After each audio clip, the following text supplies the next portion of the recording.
We're here inside a rarely used special room at City Hall for an exclusive sit-down with Mayor Eric Adams about his lifelong connection to hip-hop, what it means for him, and what it means for our city. Sitting here as the mayor, who would have thought hip-hop would have gotten us this far, as Biggie would say, you know? Exactly, exactly. How did hip-hop first grab you?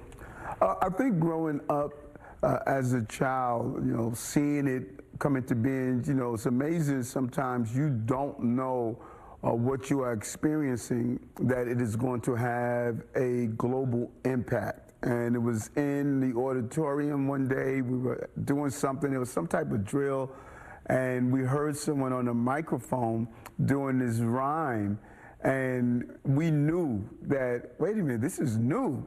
And then you had the block parties, music in the park.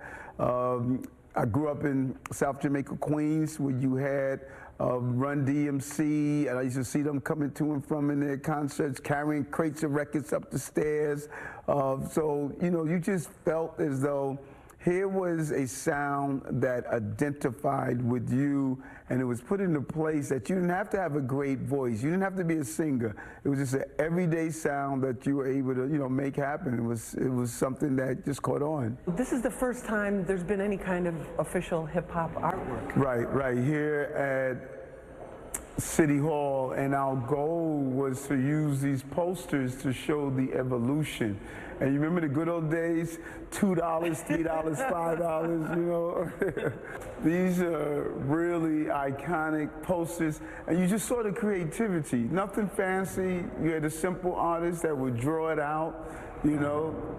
And then, you know, started going DJ Hollywood, just really impressive.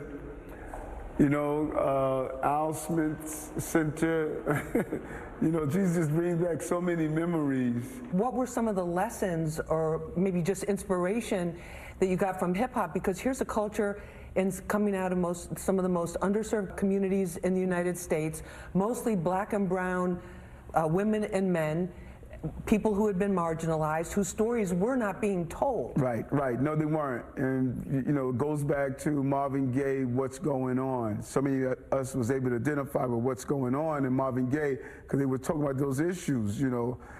And that's what hip-hop did. Not only did it help us enjoy the beats and the sounds, but you heard and you saw yourself. It hit mainstream.